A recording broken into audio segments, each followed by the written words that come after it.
और अब आगे बढ़ते हैं। असम मिजोरम सीमा पर हुई हिंसा के बाद असम सरकार की तरफ से अपने नागरिकों के लिए बाकायदा एडवाइजरी जारी की गई है। इसमें असम सरकार ने स्थानीय लोगों से अपील की है कि मिजोरम की यात्रा करने से परहेज करें।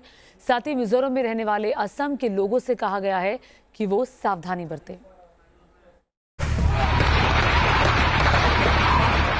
26 जुलाई की रात असम मिजोरम सीमा पर झड़प की घटना आपको याद होगी, जब दोनों राज्यों की पुलिस के जवान एक दूसरे से भिड़ गए थे और माहौल तनावपूर्ण हो गया था। इस घटना के 4 दिन बाद अब असम सरकार ने अपने राज्य के लोगों के लिए एडवाइजरी जारी की है, जिसमें असम सरकार की ओर से कहा गया है कि असम के लोग मिजोरम न जाएं। साथ ही मिजोरम में रह रहे लोग सावधानी बरतें। फिलहाल कुछ दिनों तक मिजोरम में रहने वाले असम न आएं। देश में यह पहला मौका है जब किसी राज्य ने अपने नागरिकों को किसी अन्य राज्य में जाने से रोकने के लिए इस तरह की एडवाइजरी जारी की है। इस बीच असम सरकार की ओर से झड़प के दौरान शहीद हुए पुलिसकर्मी मजरूल हक के परिवार को 50 लाख की सहायता राशि पहुंचाई।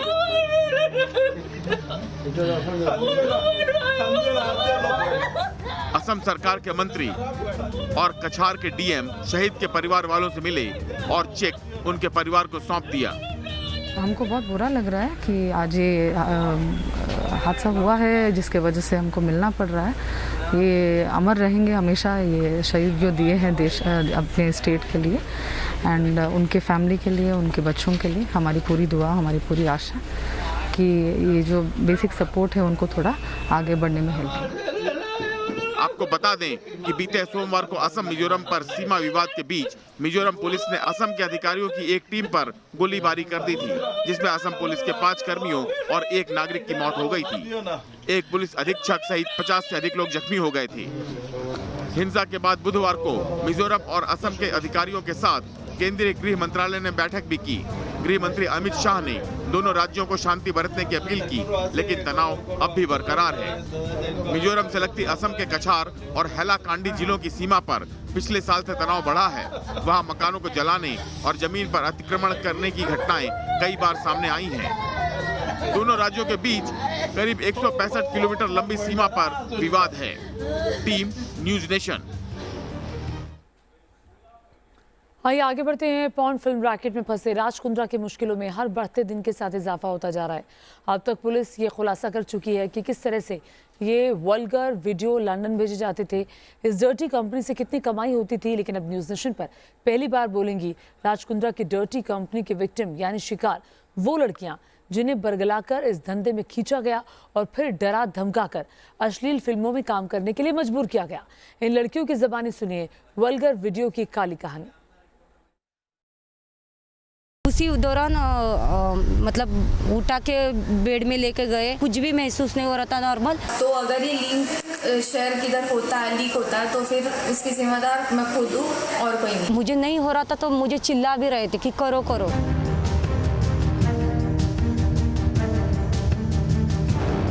झूठ बोलकर गंदी फिल्म शूट कराते थे, इनकार करने पर ब्लैकमेल करते थे।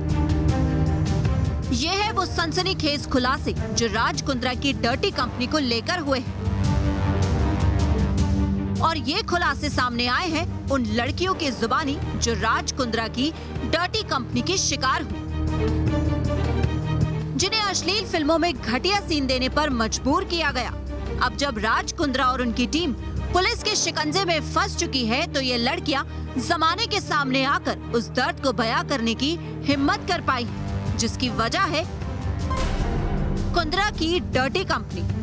इस गवाही में सबसे पहले सुनिए उस एक्ट्रेस की आप बीती, जिसके एपिसेंटर में है कुंद्रा की एसोसिएट गहना वशिष्ठ की कारस्तानी।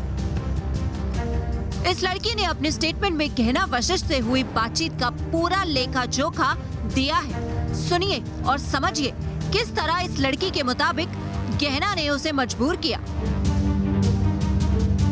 ये वेब सीरीज एक राजा रानी और 3 लोगों की कहानी है। तुम्हें रानी का रोल करना है। आकाश नाम का दूसरा एक्टर राजा का रोल करेगा।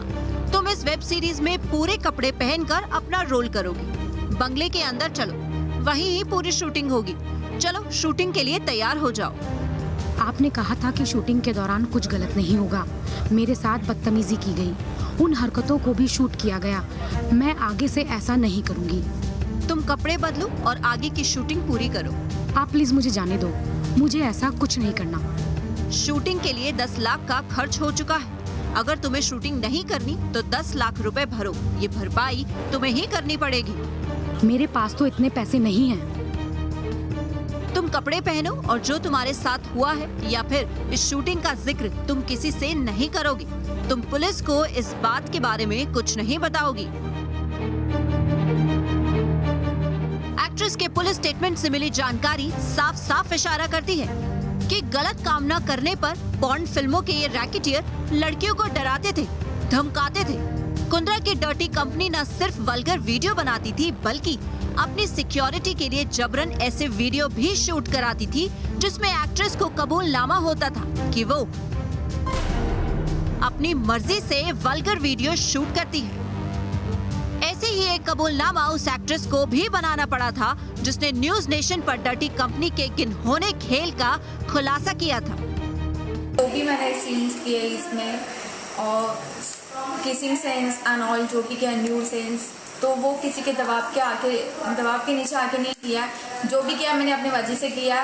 तो अगर ये लिंक शेयर किधर होता है, लीक होता है, तो फिर उसकी जिम्मेदार मैं खुद हूँ और कोई नहीं। इस वीडियो को शूट करते वक्त कई बार एक्ट्रेस की जुबान हकला जाती है। न्यूज नेशन के कैमरे पर हुए सनसनीखेज पर्दाफाश से कुछ चीजें शीशे की तरह साफ हो गई। पहली, ये कुंद्रा की डर्टी पिक्चर में हर एक्ट्रेस अपनी मर्जी से न्यूड सीन नहीं देती थी। जो हीरोइन वल्गर सीन शूट करने से मना करती थी उसे डराया धमकाया जाता था। इनकार करने पर एक्ट्रेस से लाखों का हर्जाना मांगा जाता था। ये सिर्फ किसी एक मजबूर लड़की की कहानी नहीं है। गहना वशिष्ठ के कथित पॉर्न रैकेट से जुड़ी यास्मीन और रौनक पर भी एक लड़की को धोखे से वल्गर फिल्म में शूटिंग करने के लिए मजबूर करने का आरोप लगा है। चाय पानी होने के बाद उन्होंने हमें शूट पे लगाया तो मुझे नहीं हो रहा था, तो मुझे चिल्ला भी रहे थे कि करो करो हो जाएगा।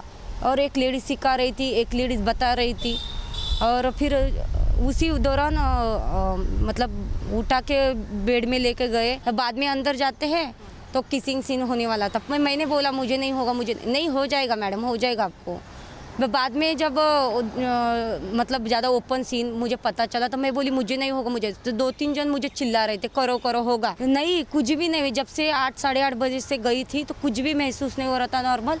मुझे ना हाई बीपी हो गया था, मुझे पता भी नहीं था। जब 12-1 बजे मुझे उल्टियाँ हुई, मुझे हॉस्पिटल लेके जाना पड़ा। बहुत सारे, मुझे 15-20 दिन में हॉस्पिटल में थी। इन दोनों एक्ट्रेस की जुबानी सामने आई। डर्टी कंपनी की इस कहानी का एक एक हिस्सा यही इशारा देता है कि गंदी फिल्मों के जरिए पैसे कमाने का फितूर इन लोगों के दिमाग पर इतना सवार था कि उसके लिए ये किसी भी